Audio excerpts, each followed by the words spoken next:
नमस्कार करता हूँ। आज हम आपको सुनाने जा रहे हैं बसंत पंचमी की पौराणिक कथा, जो माँ सरस्वती के प्राकट्य और इस पावन पर्व की महिमा से जुड़ी है।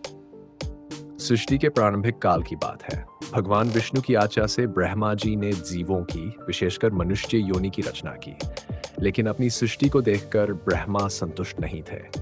उन्हें लगता था कि उनकी सृष्टि में कुछ कमी है, जिसके कारण चारों ओर नीरव मौन छाया हुआ है। तब ब्रह्मा जी ने भगवान विष्णु से अनुमति लेकर अपने कमंडल से जल छिड़का। जलकणों की पृथ्वी पर बिखरते ही कंपन उत्पन्न हुआ। वृक्षों के बीच से एक अद्भुत दिव्य शक्ति प्रकट हुई। वह शक्ति थी माँ सरस्वती। वे चतुर्भुजी थीं। उनके एक हाथ में वीणा, दूसरे हाथ में वरमुद्रा और शेष हाथों में पुस्तक एवं माला थी। उनकी छवि अपूर्व थी। उनका तेज दिव्य था। ब्रह्मा जी ने विनम्र होकर देवी से वीणा बजाने का अनुरोध किया। जैसे ही माँ सरस्वती ने वीणा का मधुर नाद किया, संसार के सभी जीव जंतुओं को वाणी प्राप्त हो गई। नदियां कल कल करने लगीं, पवन सरसराने लगा और वातावरण संगीत से भर गया।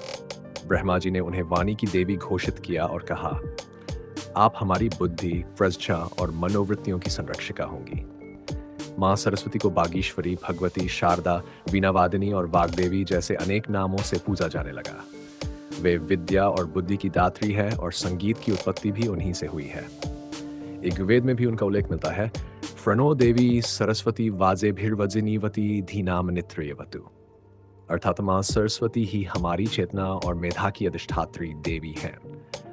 पुराणों के अनुसार भगवान श्री कृष्ण ने माँ सरस्वती से प्रसन्न होकर उन्हें यह वरदान दिया कि वसंत पंचमी के दिन उनकी विशेष पूजा होगी। तभी से यह दिन माँ सरस्वती के जन्मोत्सव के रूप में मनाया जाने लगा। भारत के विभिन्न हिस्सों में आज भी वसंत पंचमी के दिन विद्या की देवी सरस्वती की पूजा होती है।